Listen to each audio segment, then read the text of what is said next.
ഞാൻ മിമിക്രിയെ കുറിച്ച് പറഞ്ഞുകൊണ്ട് പറയാം. മിമിക്രി എന്ന് പറഞ്ഞാൽ നമ്മൾ മിമിക്രി ചെയ്യുന്ന സമയം എന്ന് പറഞ്ഞിട്ടുണ്ടെങ്കിൽ ആക്ടേഴ്സിന്റെ ശബ്ദം അനുകരിക്കുക അങ്ങനെയൊക്കെയുള്ള മിമിക്രികളായിരുന്നു. ഇപ്പോൾ മിമിക്രി ഇത്രയും പറഞ്ഞിട്ട് 10-20 വർഷത്തിനുള്ള ഒത്തിരി ഇവോൾവ് ചെയ്ത് വേറെ രീതിയായി. ഇപ്പോൾ മിമിക്രി ആക്ടേഴ്സിന്റെ ശബ്ദം എടുക്കുന്നത് എങ്ങനെയാന്ന് വെച്ചിട്ടുണ്ടെങ്കിൽ ആക്ടേഴ്സിന്റെ ഓൺ സ്ക്രീനിൽ അവരുടെ സിനിമയിലെ സീൻ ഇട്ടിട്ട് സൈഡിൽ നിന്നിട്ട് ആ സൗണ്ടിൽ പറഞ്ഞു കേൾപ്പിക്കുകയാണ് അവരുടെ ലിപ്പിൽ. അതാണ് ഇപ്പോഴത്തെ മിമിക്രി. അല്ലാതെ മറ്റേ സൗണ്ട് മൈക്കിൽ വന്നെടുക്കുന്ന ആ കാലഘട്ടം മാറി.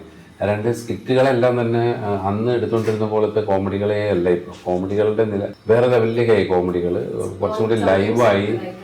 അതേ വേഷത്തിൽ വരാൻ തുടങ്ങി, വേഷവിധാനങ്ങളോടുകൂടി വരാൻ തുടങ്ങി. അങ്ങനെ ഭയങ്കര ലൈവ്, നമ്മളിപ്പോൾ ഒരു സിനിമ കാണുന്ന പോലെയൊക്കെയായി കോമഡി പ്രോഗ്രാം. അപ്പോൾ ആ കാലഘട്ടത്തിൽ ഇപ്പോൾ ജയറാമേട്ടനോ അല്ലെങ്കിൽ ദിലീപേട്ടനൊക്കെ മിമിക്രി അവതരിപ്പിച്ചുകൊണ്ടിരുന്ന കാലഘട്ടത്തിൽ ടോട്ടലി മാറി. മിമിക്രി എന്ന് പറഞ്ഞ സാധനം തന്നെ ഇവോൾവ് ചെയ്ത് ഇപ്പോൾ ചാനലുകളിലൊക്കെ മിമിക്രി ബേസ് ചെയ്തിട്ട് റിയാലിറ്റി ഷോസ് തന്നെ കണ്ടമാനം നടക്കുന്നുണ്ട്. അപ്പോൾ അതിൽ സ്ഥിരം കാണുന്ന ഒരാൾക്ക് ഇപ്പോൾ പഴയ ഒത്തിരി ഓപ്പർച്യൂണിറ്റി ഉണ്ട്. അപ്പം നമ്മൾ അന്ന് മിമിക്രി എന്ന് പറഞ്ഞിട്ട് ട്രെയിൻ പോകുന്ന ശബ്ദം എന്നൊക്കെ പറഞ്ഞ് ഇന്നിപ്പോൾ അത് തന്നെ ഒരു കോമഡിയാണ് അത് കാണിച്ചു കഴിഞ്ഞിട്ടുണ്ടെങ്കിൽ. അതാണ് ഞാൻ പറഞ്ഞ ആ മിമിക്രി ആയിട്ടുള്ള ഒരു ടച്ച് വിട്ടു എന്ന് പറയാൻ കാര്യം. എന്ന് വെച്ചിട്ട് ഇപ്പോൾ നമ്മളോട് എന്തെങ്കിലും ശബ്ദം ഇമിറ്റേറ്റ് ചെയ്യാമെന്ന് വെച്ചാൽ നമ്മൾ ശബ്ദം ഇമിറ്റേറ്റ് ഒക്കെ ചെയ്ത് കാണിക്കുക. അത് പെർഫെക്ഷൻ അല്ല, നമുക്ക് ആ സ്റ്റൈല് കാണിക്കുക എന്നുള്ളതാണ്. ഇതാണ് ഞാൻ ഡബിങ്ങിൽ ഉപയോഗിക്കുന്നത്.